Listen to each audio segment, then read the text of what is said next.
Mesdames, Mesdemoiselles, Messieurs, chers amis, chers abonnés, bonjour et bienvenue dans ce nouvel épisode de nos discussions sartoriales. Aujourd'hui encore, je vais vous parler de cravate. Nous avons consacré un épisode, il y a quelques semaines de cela, à la fameuse polémique qui s'est faite jour à l'Assemblée nationale concernant le port ou non de la cravate. Je ne vais pas revenir sur ce sujet, je voulais juste en profiter pour vous remercier, puisque sur cet épisode, nous avons reçu presque 700 commentaires. Et ce qui m'a fait chaud au cœur, c'est qu'évidemment, comme nous étions sur un terrain un tout petit peu glissant, qui effleurait le sujet de la politique, nous avons eu quelques échanges que je vais qualifier de véhéments. Mais là où je voudrais vous féliciter, c'est que nous avons montré sur cette chaîne qu'il était possible, même lorsque l'on n'était pas d'accord sur des sujets importants, sur des sujets politiques, eh bien nous pouvions tout de même avoir des conversations courtoises. Et j'ai en mémoire certains échanges entre vous qui n'étaient pas du même bord politique, si je puis m'exprimer ainsi, et qui restaient tout de même courtois. Et j'en suis extrêmement satisfait parce que vous savez, je pense qu'il est possible aujourd'hui d'avoir des discussions civilisées. Il est possible, même quand on a des désaccords profonds sur un certain nombre de choses, de rester courtois et de rester agréable et surtout d'apporter des vrais arguments dans une discussion. Donc, je voulais en profiter pour vous remercier et d'ailleurs vous remercier plus globalement parce que c'est l'une de nos fiertés avec Sonia. Le fil de commentaires sur nos chaînes, donc Discussions sartoriales en français et Sartorial Talks en anglais, sont toujours d'une extrême politesse et d'une extrême courtoisie. Alors, lorsque j'ai publié cet épisode, j'ai reçu une avalanche également de demandes de votre part me demandant Monsieur Jacomet, c'est bien gentil de nous parler de cravate, vous nous avez convaincu que la cravate c'était un joli objet, qu'aujourd'hui les gens qui portent la cravate la portent par goût et non plus par obligation, et donc que la qualité générale des cravates sur le marché s'est grandement améliorée, ce qui est vrai, hein, puisque tout le monde nous dit que la cravate est en train de disparaître, que le marché est en train de s'écrouler. Alors c'est vrai pour les gens qui produisent de mauvaises cravates à 10 ou 20 euros, mais ce n'est pas vrai pour les gens qui produisent des cravates de grande qualité, de qualité artisanale, puisque ces gens-là s'adressent à un public qui souhaite porter la cravate. Et donc, vous m'avez demandé, toutes et tous, de vous conseiller des marques, de vous montrer des cravates, de plonger dans ma collection personnelle de cravates. Alors, ma collection personnelle de cravates est très grande. J'adore les cravates, je les collectionne depuis une bonne quinzaine d'années, donc vous imaginez le nombre de cravates que j'ai. Je n'ai pas fait le compte et j'ai plusieurs centaines de cravates, sans aucun doute. Ce que j'ai fait pour cette émission, c'est que ce matin, je me suis plongé dans mon stock de cravates et j'ai choisi une vingtaine de cravates, un peu, pas tout à fait au hasard, quand même des cravates que j'aimais bien, mais j'ai essayé de trouver parmi tous les fabricants que j'adore des modèles qui pourraient vous donner de l'inspiration. Alors évidemment, il ne s'agit pas comme d'habitude, du classement des 10 meilleurs cravatiers au monde. Il ne s'agit pas non plus des cravates qu'il faut absolument avoir. Il s'agit de ma sélection subjective et presque par hasard, puisque je n'ai pas eu le temps vraiment de regarder toutes les cravates que j'ai à la maison. Mais il s'agit donc d'une sélection des cravates que j'aime bien. Mais surtout, je voulais attirer votre attention sur des personnes qui font un excellent travail dans le domaine. Et je vais commencer tout de suite. Alors regardez, j'ai une petite table magique que je vais ouvrir et j'ai mis des cravates dedans. Et je vais commencer à tout seigneur, tout honneur, par une maison que j'adore, qui s'appelle Calabrese à Naples. Alors, j'ai pris deux modèles. Calabrese à Naples, c'est une maison qui a fait partie de notre livre Italian Gentleman, qui est dirigée par Annalisa Calabrese, donc, qui est une entreprise familiale, qui a été créée par son père, et c'est pour moi l'une des entreprises majeures dans le monde de la cravate. petit point de détail, la grande majorité des personnes dont je vais parler dans cet épisode sont des gens qui fabriquent eux-mêmes leurs cravates, donc qui ne font pas que designer les cravates et qui les font fabriquer. Certains le font, mais la grande majorité des gens que je vais vous présenter sont des fabricants de cravates. C'est-à-dire que, en l'occurrence Calabrese, quand vous allez chez Calabrese à Naples, eh bien, il y a une petite manufacture ici avec des ouvriers et des ouvrières qui font des cravates, qui les coupent à la main, qui font la couture à la main, et donc c'est une collection absolument sublime. Alors, j'ai pris deux modèles un peu au hasard. Ce premier modèle que j'adore, voilà, alors je vais vous le montrer comme ça. J'ai à dessein pas mis de cravate sur ma chemise pour vous montrer ce que ça pouvait donner. Et j'ai mis une chemise blanche, vous voyez. Voilà, donc ça c'est une cravate Calabrese. J'aime beaucoup ce modèle, je crois que c'est une des dernières collections, avec des formes géométriques comme ça. Vous verrez que le orange, tout ce qui est ocre, orange est très très très polyvalent, et c'est une cravate que j'adore, qui est 100% soie, avec une main formidable. Là, il s'agit d'une cravate 3 plis, ce qu'on appelle self-tipped, c'est-à-dire, vous voyez, c'est la même couleur à l'intérieur qu'à l'extérieur. Bon, je ne vais pas rentrer dans les détails techniques, je vais vous mettre le lien. Nous avons fait une émission complète sur le sujet technique de la cravate. On va vous mettre le lien, donc je ne vais pas revenir sur ce sujet-là. Mais là, on est sur de la cravate de très très bon niveau chez Calabrese. Et j'en ai choisi une deuxième qui est un petit peu différente, qui est une cravate à rayures. Mais je l'aime bien celle-ci, regardez. La classe, tout de suite, que ça donne. Je l'aime bien parce que celle-ci, normalement, les rayures, c'est un tout petit peu plus décontracté que les motifs géométriques et encore plus décontracté que les cravates unies. Mais celle-ci, je l'aime bien parce qu'elle est un petit peu au centre de deux choses, parce que ce sont des rayures, mais c'est sur une cravate un peu satinée. Et le satin, ça donne tout de suite un aspect un tout petit peu plus formel, un tout petit peu plus cérémonie. Et j'aime bien la fusion des deux. Regardez cette cravate comme elle est jolie. Je la porte très très souvent et je l'adore. Alors, chez Calabrese, vous allez trouver absolument tout. Toutes les matières, tous les motifs. Je pense que c'est un des plus grands fabricants de cravates artisanale au monde. Et alors, je ne sais pas si c'est au monde en termes de quantité, mais pour moi, le choix chez Annalisa Calabrese est absolument stupéfiant. Vous trouvez des cravates en soie, vous trouvez des cravates, toutes sortes de soies, des soies lourdes, des soies plus légères, des soies shantung, vous savez, cette soie un tout petit peu, comment dire, qui a un peu de relief, un petit peu rough, comme on dit en langue anglaise. Vous allez trouver aussi des cravates en laine, des cravates en cachemire, des cravates en mélange. Enfin bref, Calabrese 1924, on va vous mettre le lien, c'est vraiment pour moi l'une des toutes premières adresses à connaître si vous vous intéressez au sujet de la cravate. Donc Calabrese à Naples. Je vais ouvrir ma boîte magique, deuxième, et nous restons à Naples. Et nous arrivons ici chez Francesco Marino. Alors, Francesco Marino, qui fait également partie de notre livre, The Italian Gentleman, on peut dire de lui que c'est une figure, ce monsieur. Avec sa barbe, il travaille avec son fils, et donc c'est une famille, comme Calabrese. Vous voyez, de toute façon, à Naples, c'est toujours plus ou moins une histoire de famille, comme Marinella, par exemple, qui est une autre grande maison dont je ne vais pas vous montrer des cravates, mais que tout le monde connaît. Bref, Francesco Marino, nous avons rendu visite à Francesco Marino avec Sonia pour les besoins de notre livre, The Italian Gentleman. Et les deux cravates que je vais vous montrer, eh bien, il les a exécutées sur place. C'est-à-dire que j'ai choisi de la soie chez lui. Alors, il n'est pas exactement à Naples, il est dans la banlieue napolitaine, à une quinzaine de minutes. Alors, tout dépend, parce que le trafic à Naples, ça peut être un tout petit peu compliqué. Et donc, je suis arrivé là-bas avec Sonia, et il nous a montré de la soie. Et il m'a dit, voilà, choisis deux soies différentes, et je vais te faire la cravate. Et donc, nous sommes restés avec lui, et donc j'ai choisi deux jolis motifs, parce qu'il a une collection de soie vintage assez impressionnante.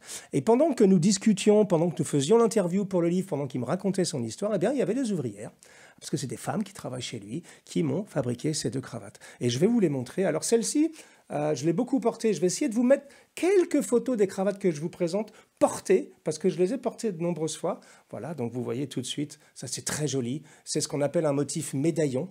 Vous voyez, donc là, on est vraiment sur du grand classique avec une couleur bleue magnifique. Donc ça, c'est une soie vintage, très très belle main. Et la deuxième, alors là, je crois que je l'ai encore plus portée, celle-ci. Voilà, cette cravate un peu marron. vous voyez, avec des points jaunes et bleus. Alors, ces petits trucs, tout de suite à comprendre. Quand vous achetez une cravate, faites toujours ça. Essayez-la toujours sur vous. Parce que bien souvent, quand vous... par exemple, si moi j'avais vu cette cravate-là sur un présentoir, je me serais dit, ça va pas être facile à porter ce truc-là, parce que quand même, il y a des points bleus, il y a des points jaunes, c'est un peu marron, comment je vais pouvoir, comment dire, coordonner tout cela. D'ailleurs, j'en profite au passage pour vous dire que je reçois parfois des commentaires un peu ésotériques. Des fois, vous vous prenez un peu la tête en disant « Monsieur Jacomet, comment je dois coordonner du marron avec du bleu, du orange, etc. » Ne vous compliquez pas la vie, mesdames et messieurs. Essayez. Faites confiance à votre œil. Regardez cette cravate-là, je l'ai portée avec, je ne sais pas, peut-être une dizaine de combinaisons complètement différentes de chemises, de vestes, etc. Et elle marche extrêmement bien. Bref, Francesco Marino, à Naples, magnifique cravate que je vous recommande. Je ne sais pas où il est distribué. Vous devrez trouver, je pense, une boutique en ligne. On va vous mettre le lien. Donc, c'était Francesco Marino à Naples. J'ouvre ma mallette magique et hop. Et là, nous allons aller en Roumanie. Et oui, mesdames, messieurs, vous avez bien entendu, nous allons aller en Roumanie. Donc, The Urban Tie est une marque qui a été créée par notre ami Dan Costage, que je salue au passage, qui est un type formidable, et qui fait fabriquer ses cravates dans un petit atelier en Roumanie. Et ce que j'aime beaucoup avec Dan, donc, c'est qu'il a des cravates assez abordables en prix, de très bonne qualité. Il a des 3 plis, il a des 7 plis. Enfin bref, il navigue sur toute la gamme des cravates possibles, mais surtout, il a développé récemment une gamme de cravates avec un aspect un peu vintage et que j'aime particulièrement. Regardez par exemple cette cravate-là que j'ai aussi beaucoup portée récemment, vous voyez. Ça pour moi, c'est une cravate, bon d'abord c'est une très jolie soie, celle-ci, vous voyez, elle est non doublée. D'accord ? Donc, il n'y a pas le même tissu à l'avant qu'à l'arrière. Il n'y a pas de doublure. Donc, elle est un tout petit peu plus légère. Mais surtout, ce que j'aime, c'est cette ambiance un peu années 50. Vous voyez, vous mettez ça. Alors là, j'ai mis un blazer bleu et une chemise blanche parce que ce sont les choses les plus neutres, entre guillemets. Donc, je ne vous dis pas que toutes les cravates vont aller avec cette tenue. Mais vous allez voir qu'une cravate comme ça, notamment avec un costume gris, dans différents tons gris, ça marche extrêmement bien. Et ça donne tout de suite un look un peu Madman pour moi. Bon, évidemment, Madman, dans les années 50, les cravates étaient plus étroites. Hein. Une belle cravate pour moi, c'est minimum 8 cm, entre 8 et 9 cm. Moi, je porte du 8, 8,5 généralement. Mon ami Marc Guyot aime bien le 9, parfois le 9,5, mais n'allez jamais au-delà de 9,5. Et pour moi, il me semble qu'en dessous de 8 cm, comme dirait mon ami Marc Guyot, ça devient suspect. Donc ça, c'est Dan Costage de Urban Tie en Roumanie. Et regardez ce deuxième modèle. Alors c'est une soie un tout petit peu plus sèche, au toucher, un tout petit peu plus rêche, mais regardez, voilà, là on est sur quelque chose pareil, c'est vintage. Vous voyez, là, pour moi, là on est dans les années 50. Vous voyez, avec ce format géométrique, ce motif géométrique un tout petit peu décalé, puis qui n'est pas complètement symétrique. Donc voilà. Alors évidemment, chez Dan, vous allez trouver toutes les cravates que vous souhaitez, des cravates unies, des cravates à rayures, des cravates à motifs géométriques, des cravates à médaillons, des cravates paisley, etc., etc. Voilà, j'ai pris juste ces deux-là pour vous montrer la qualité. Donc, c'est The Urban Tie, ça se trouve à Bucarest, en Roumanie, et c'est un excellent fabricant de cravates que je vous recommande chaudement. Évidemment, toutes les maisons que je vais évoquer, on va vous mettre les liens, soit de leur site web, soit de leur page Instagram. Alors là, j'ai eu du mal à choisir parce que, alors, vous allez me dire, à chaque fois, vous dites que c'est une de vos préférées. Bah, évidemment, parce que ce sont des cravatiers que je connais bien, je les connais tous personnellement. Et là, nous arrivons dans une espèce d'entreprise qui est un peu particulière.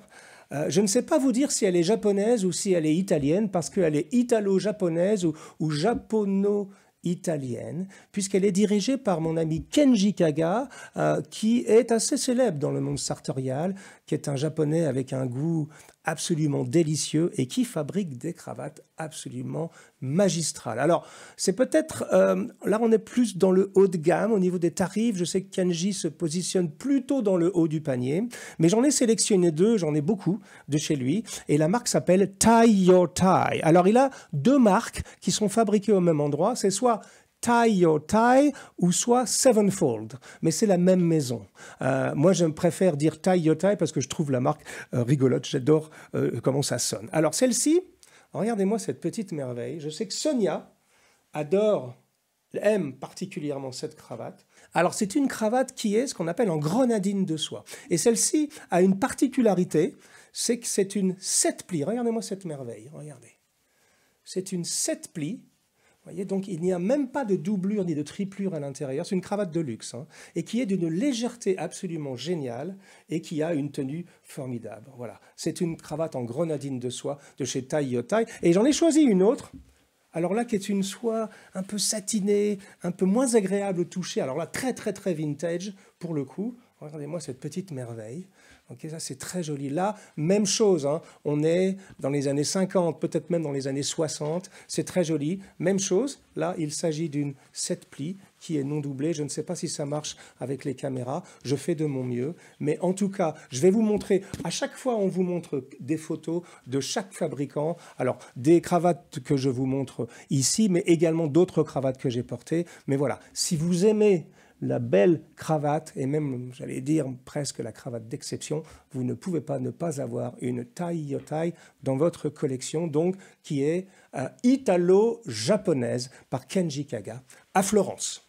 Donc continuons, et nous allons revenir à Naples. Alors vous allez me dire, dites donc Jacomet, t'es beaucoup sur les cravates italiennes, t'es beaucoup sur Naples. Je l'avoue, dans ma sélection, il n'y a pas de cravate anglaise. Je vous donnerai quelques noms à la fin, notamment Drake's of London, qui est une marque absolument géniale de cravate, qui à l'origine était une marque uniquement de cravate, qui a été créée par Michael Drake. Mais il se trouve que pour une raison ou pour une autre, j'ai plutôt un penchant pour les cravates italiennes, françaises, bon, roumaines, hein, comme je vous ai montré, et je suis un tout petit peu moins attiré par les cravates anglaises, mais ce n'est qu'une histoire de goût personnel. Là, on arrive, alors, si vous suivez les discussions sartoriales et si vous suivez notre Instagram, vous avez vu cette cravate à de très nombreuses reprises. C'est une cravate de chez notre ami Nicola Radano, Spacca Napoli. Spacca Neapolis, c'est la grande rue qui traverse tout Naples. C'est la rue mythique de Naples. Et alors, cette cravate, je l'aime particulièrement. Elle a d'une légèreté incroyable.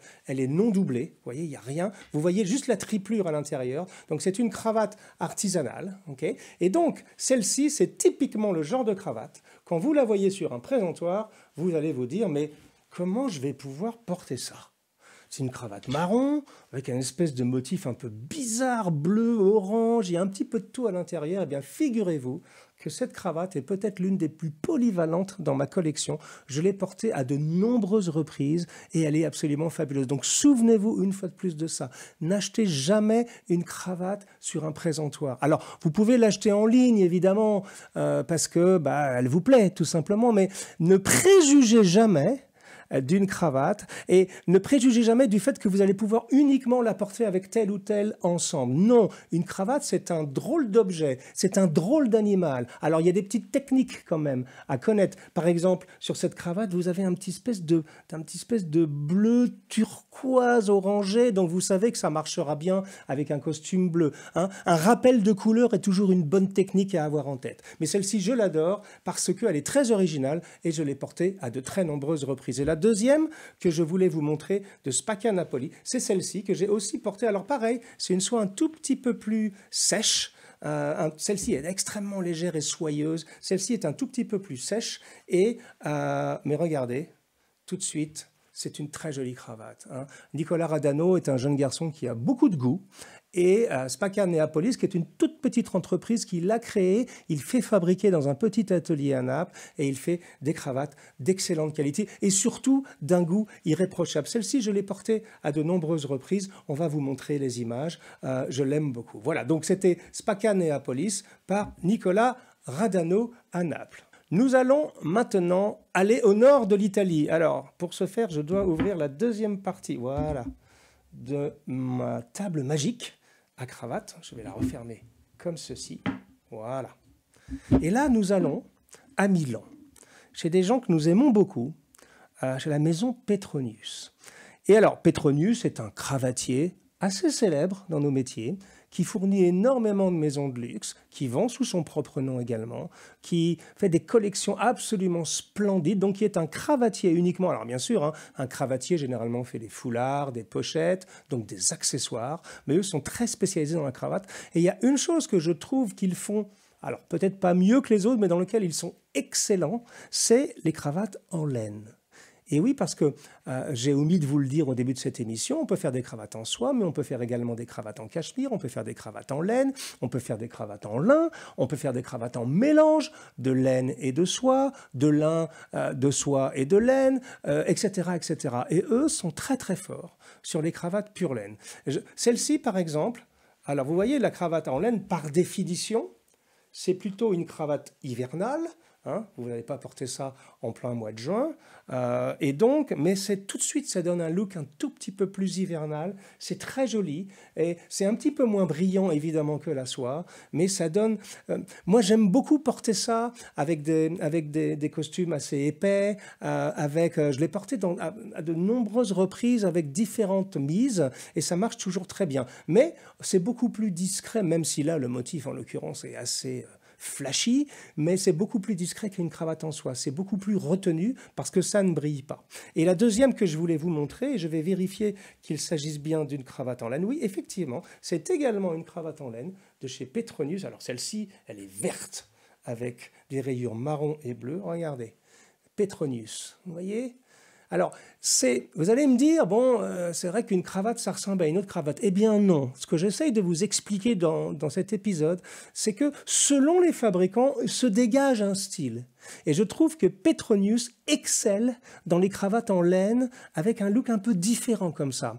Un look, alors une fois encore un peu vintage, mais là ce sont des cravates qui ont vraiment une personnalité particulière, comme d'ailleurs toutes les autres que je vous ai montrées. Donc ça, c'est un de mes fabricants préférés également. Petronius, c'est à Milan et ce sont des gens, et encore une fois, c'est une famille, et ce sont des gens absolument délicieux.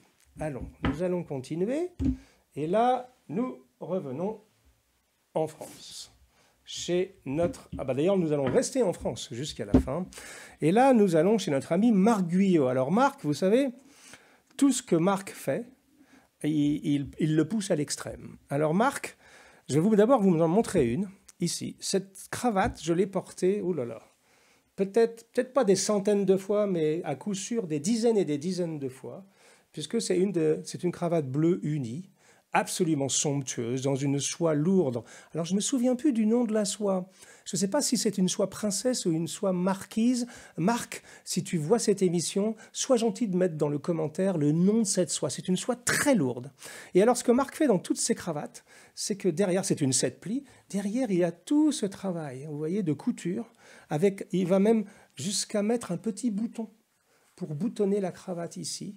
Voilà, donc c'est Marc Guyot, hein. Il va toujours très loin dans ce qu'il fait. Cette cravate, c'est un des piliers de ma collection, puisque dès que j'ai besoin d'être un peu formel, avec quelque chose d'assez, je n'allais pas dire austère, mais sérieux, celle-ci, je l'ai toujours à portée de la main, et je l'ai depuis, je crois, l'année 2007 ou 2008, donc ça fait un sacré moment. Et la deuxième que je voulais vous montrer, c'est pareil, c'est une soie jacquard, de chez Marc Guyot, donc toujours sa signature derrière, avec les coutures, avec le boutonnage. C'est une soie assez lourde, hein. Tout ce que Marc fait, c'est c'est très qualitatif. Alors, c'est pas très bon pour son business parce que ça dure presque toute une vie, comme ses chaussures, comme ses vestes, comme ses manteaux. Mais là, bon, celle-ci, elle a un motif un peu, on va dire, prince de Galles, verdâtre, qui est un tout petit peu plus difficile à coordonner, mais c'est absolument magnifique. Si vous voulez avoir des cravates très originales, des cravates qui sortent de l'ordinaire et surtout avec une qualité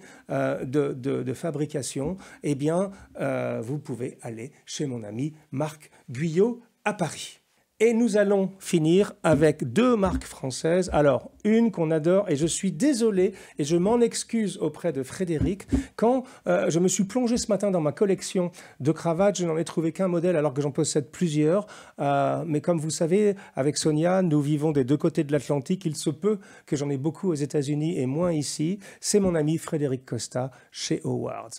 Howards, on les a découverts il y a plus de 10 ans maintenant, et on les a découverts spécifiquement par leur travail sur les cravates. D'ailleurs, je crois que c'est Julien Scavini, mon ami Julien Scavini, qui un jour me dit « Hugo, va voir rue d'Amsterdam, il y a un gars qui s'appelle Frédéric Costa, que peu de gens connaissent et qui fait des cravates absolument splendides. » Je suis allé voir Frédéric, depuis nous sommes restés amis. Frédéric fait bien sûr des chemises, il fait depuis peu même, enfin depuis 2-3 ans, des costumes sur mesure d'une très bonne qualité, surtout d'un excellent rapport qualité-prix, et il fait des cravates somptueuses. Alors, on lui a rendu visite récemment et Sonia a choisi ce modèle-là. Alors évidemment, ce n'est pas le modèle le plus discret, c'est un modèle qu'on adore avec Sonia, mais c'est juste pour vous montrer la qualité qu'il y a chez Howard. C'est toujours extrêmement bien fabriqué. Vous trouverez chez lui des 3 plis, des 7 plis, de la soie jacquard. Vous trouverez absolument tout et c'est toujours d'un goût absolument impeccable. J'ai porté de chez lui également des cravates en lin, des cravates en cachemire. Bref, ça reste, si vous habitez à Paris, une adresse absolument géniale et surtout, ce sont des gens absolument charmants. Donc, Howards, rue d'Amsterdam. Donc ne vous trompez pas parce qu'il y a 2 Howards à Paris. Celui dont je vous parle, c'est Frédéric Costa qui se trouve rue d'Amsterdam dans le 8e arrondissement et qui fabrique des cravates absolument splendides. C'est à coup sûr l'une des meilleures adresses. Et enfin, à tout seigneur, tout honneur, je ne peux pas finir cette émission sans vous parler évidemment de l'auguste et éminente maison Charvet. Alors, pareil, je dois avoir 5-6 cravates de chez Charvet. J'en ai trouvé une, alors que si vous nous suivez, vous la connaissez. C'est cette fameuse cravate verte que j'ai achetée, je pense, en 2006 ou 2007, et que je porte dans cette fameuse, alors je dis fameuse, hein, c'est pas une photo célèbre dans le monde entier, mais si vous me suivez depuis un certain moment, vous l'avez vu à de nombreuses reprises. C'était pour un shooting que Berluti avait organisé avec le très grand photographe Stéphane de Bourgie. Je ne sais pas si on dit de Bourges ou de Bourgie, hein, je m'excuse Stéphane si tu nous regardes.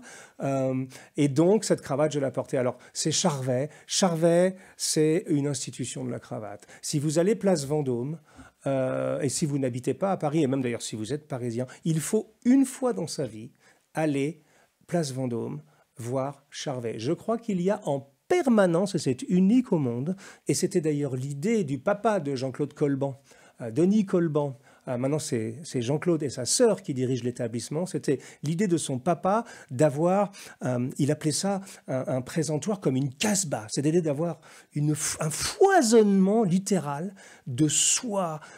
Vraiment, donc, c'est absolument étonnant. Et je crois qu'il y a en permanence 8000 cravates différentes exposées chez Charvet. Donc, c'est un lieu, c'est un temple pour moi du bon goût. Et si vous aimez les cravates, d'ailleurs, et si vous aimez encore plus évidemment les chemises, puisque c'est le métier numéro 1 de Charvet, si vous aimez les belles robes de chambre, par exemple. Donc, c'est un temple de l'élégance parisienne et même mondiale qui est connu dans le monde entier et c'est un pur régal pour les yeux. Moi, quand je rentre chez Charvet, c'est Charlie et la chocolaterie. Vous voyez, c'est littéralement, vous êtes noyé dans un océan de cravates, toutes plus belles les unes que les autres. Et moi, j'avais acheté, je crois que c'est la première Charvet que je me suis offert dans ma vie, parce que ça coûte un tout petit peu d'argent, cette cravate verte qui survit très très bien, que je porte de temps en temps et que j'adore. Alors, évidemment, vous allez me dire, et quid des Anglais, je vous les ai déjà dit, j'ai un tout petit peu moins d'attrait pour les fabricants anglais. J'aime beaucoup Drake's,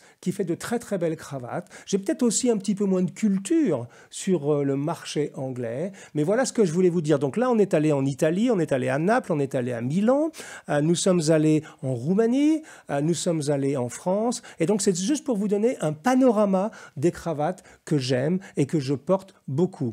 Quelques petits conseils pour terminer. Si vous souhaitez porter une cravate pour une occasion spéciale, donc qu'on dit formelle ou pour une cérémonie, eh bien, choisissez en premier choix une cravate unie. Parce que c'est la règle, la première règle à comprendre. Le plus c'est uni, le plus c'est formel et sérieux et comment dire, une cravate de cérémonie presque. Et si vous voulez être un tout petit peu plus sport, vous pouvez jouer sur 2 choses, soit les motifs, par exemple les rayures, c'est tout de suite un tout petit peu plus décontracté que les autres motifs, soit vous pouvez jouer également sur les matières. Une cravate en lin ou une cravate en laine sera toujours un tout petit peu plus sport, un petit peu plus outdoor, comme disent les Anglais, qu'une cravate en soie. Donc vous voyez, vous pouvez jouer sur un équilibre, soit entre les motifs, soit entre les matières. Et le deuxième conseil, et quand même plus qu'un conseil que je voudrais vous donner, c'est même une invitation. Faites-vous plaisir. La cravate est un des accessoires pour nous les hommes avec lequel on a la possibilité de s'exprimer. On peut exprimer sa personnalité, on peut exprimer ses goûts, on peut exprimer son humour, on peut exprimer, son goût de l'esthétique. On peut exprimer tellement de choses avec une cravate. Et dernier point que je voudrais vous dire, c'est que j'ai entendu dire récemment qu'en Espagne, vous savez, la cravate, c'est vraiment la base de tous les maux en ce moment. Il y a eu le problème à l'Assemblée nationale en France. Et j'ai entendu dire que le Premier ministre espagnol avait récemment interdit le port de la cravate, je ne sais pas si c'est aux députés ou aux membres de son gouvernement, parce que en cas de forte chaleur, ça allait faire des économies de climatisation. Alors, je trouve ça quand même assez étonnant. Nous vivons dans une société, mesdames, messieurs, qui m'étonne, moi, qui m'estomaque même parfois, parce que quand même, personnellement, moi, je suis un énorme consommateur de cravates, j'en ai plusieurs centaines dans mon placard, mais quand il fait 35 degrés dehors, je ne porte pas de cravate.